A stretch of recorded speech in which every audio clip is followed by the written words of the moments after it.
30 diena. Pasauli, imk mane. Deklaravimas. Žmogus paprastai būna užvaldytas minčių, ko jis nori iš kitų, bet nemėgina suprasti, kogi nori jie. Perorientavę dėmesį į žmonių norus ir motyvus, jūs lengvai gausite tai, ko norite patys. Tai reikia nustatyti, į ką nukreiptas partnerio vidinis ketinimas.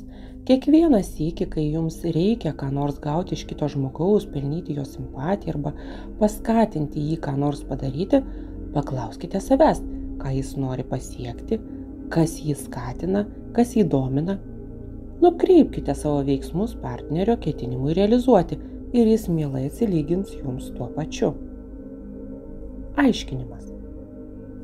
Visos problemos šiaip ar taip yra žmonių vidinių ketinimų prieštaravimų padarinys.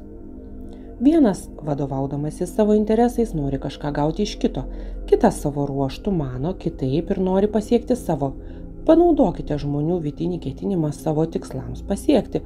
Žmogaus vidinis ketinimas remiasi jo paties reikšmingumo jausmu. Tiesą sakant, po gyvybės žmogui nieko nėra svarbiau kaip reikšmingumas.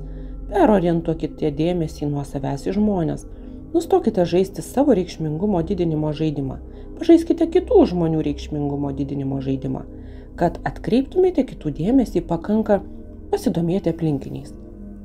Kalbėkite su žmonėmis ne apie tai, kas jūs domina, o apie tai, kas domina juos. Taip pat ir apie juos pačius. Partneriui mažiausiai rūpi jūsų privalumai ir trūkumai. Jį pirmiausia domina jo paties reikšmingumo jausmas, kurį jam suteikia bendravimas su jumis. Kaip žmogų paskatinti, ką nors padaryti?